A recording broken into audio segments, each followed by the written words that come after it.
Hi, everyone. Welcome to the final, the Point Spread, the final points of Sunday. This is the Point Spread Livestream. I have been, I'm having an up and down day here, Tom, with getting stuff ready for a party that we're throwing. So we're going to be a little quick here on the podcast here, Tom. It's good to talk to you. I want to throw out the fact that if you guys are listening or after the fact, or if you're watching live, we now have a brand new bowl guide, college football bowl betting props that is available for pre-order. It is $25 up at fantasypoints.com. Josh, Wes, we got a couple of guys from the media group. Tom, you're in. Oh yeah, I'm making picks on it. You're making picks. Just fade my college football picks. I used to do really well on these bowl polls a few years back, but I think I'm about like on a 5-year cold spell. So ever since these kids started going out early and really freaking everything up, so I'll try. I'm gonna really dig in and try to get my best picks, and we'll see how it goes this year. We always do a big poll anyway with me and you, Joe, and we always get a bunch of pals in it, an ATS poll.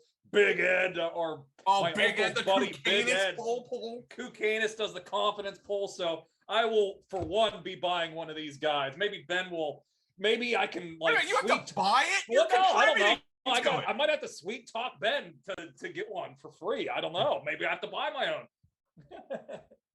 I got to pay for everything now. So I just bought a bunch of Fantasy Points gear for the holidays. Yeah, I had to pay for it. I doubt my brother watches.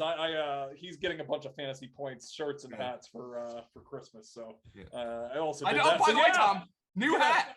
I'm pissed. I would have bought one like that if that was there. I think I did it early November. That is a sharp looking hat. Well, you got to click on the snapback and have the get the silver bill one. I did not see that. Oh yeah, that's. I was looking at the trucker hat. I got the blue one. Well, I got the trucker hat. I got the logo hat. I got the trucker hat. So if you're getting a bowl guide, you might as well hit the store. By the way, I bought these, so I'm not just like, but no, I'm like the trucker hat's good for golfing. Oh yeah, for golfing. So. Nice and breathable. Anyway, the perfect stocking stuffers, of course, but also the bowl guide. It's something you got to give to your significant other early because the bowls start early. So it's for betting, Devi, confidence picks, props, and it's constantly updated. Yeah, there you go. Get ready for the next season if you're falling behind this year.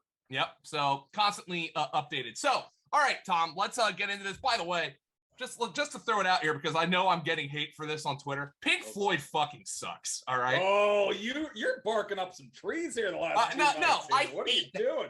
That Kukanis is going to know because we've been listening. You and I, WXPN in Philadelphia has been counting down the top 2021 albums of all time. Yes.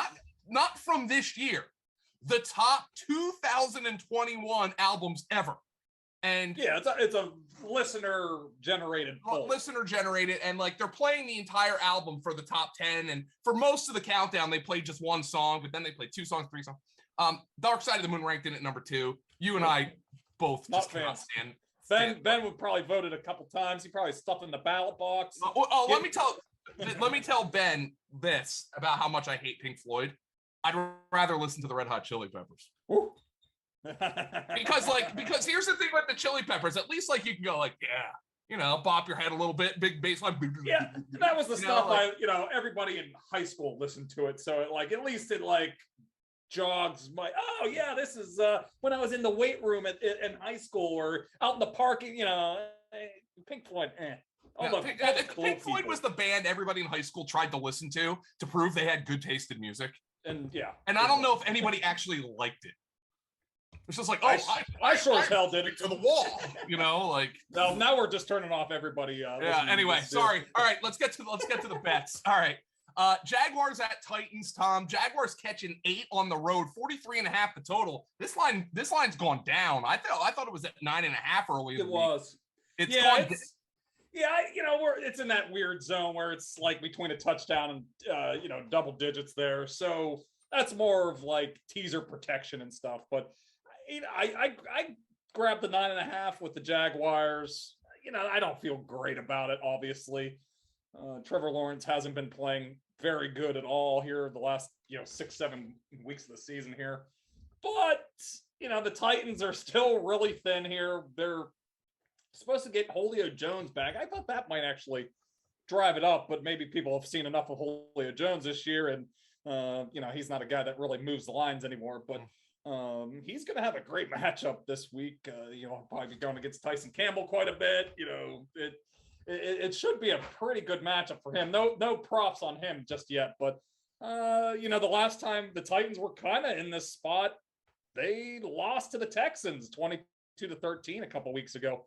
They were 9.5, 10-point favorites in that game. I think that game even closed like 11.5-point favorites, and they laid an absolute egg. So this is not the same Titans team. They're I don't think it's going to get down to 7 or anything, but it's probably just going to hang out in this little range here in 8.5, 9.5 points. Yeah. So Tom, let's look at some of the props here. We got Tannehill 225.5, Trevor Lawrence 215.5. Wide receiver, running back. We don't have anything from the Titans basically, but it does look like Julio Jones is going to play. Yeah, I think they're waiting on final confirmation that, and probably waiting on the backfield here as well. Yeah. It looks like McNichols is going to be ready to join the backfield again here, but might be just waiting on a little bit of information. Yeah, this is a game I looked at, didn't really see anything right off the top of my head, but I'll circle back to it here this weekend. Maybe something will stand out here once we get some Julio props and more props for the Titans out. Yeah. Did anything from the Jaguars appeal to you? No, nothing. The time to bet their unders has kind of passed here. I hit Marvin Jones last week. I've hit some Chenaults here. The lines have really plummeted here. Chenaults is still interesting to me, sitting at 42.5 when I looked this afternoon. I did give that a consideration, but the value's kind of been sucked out of it a little bit to bet the unders. That was one that was sitting about 50.5 a couple weeks ago. Tom, now our Fantasy Points Dynasty League is not actually it's not as deep as other Dynasty leagues. So there's actually waiver wire activity. Chenault got dropped in our Really? Kaplan dropped him. He's sick of it. Well, my rebuilding team, maybe I'll have to go pick them up here. I picked up Zach Moss this week. Somebody dropped him. I'm like, I'm at the point of the year where I'm taking guys that were high draft picks at some point, hoping that they figure it out. But not a great look for Chenault here.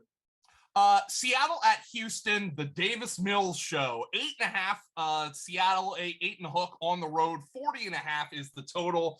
Adrian Peterson, Tom, is hurt. He has a back injury. Yeah, I have to wonder if that. I've been thinking that they're just going to choose between him or Alex Collins each week. Yeah. They don't do anything else. They're pretty much strictly just runners at this point. So, Now, I did take the under on this game early in the week. That was when it was at 43.5. So quite a bit of action towards the under here. Seattle, they put 30 points up on the board, but it was a bit fluky.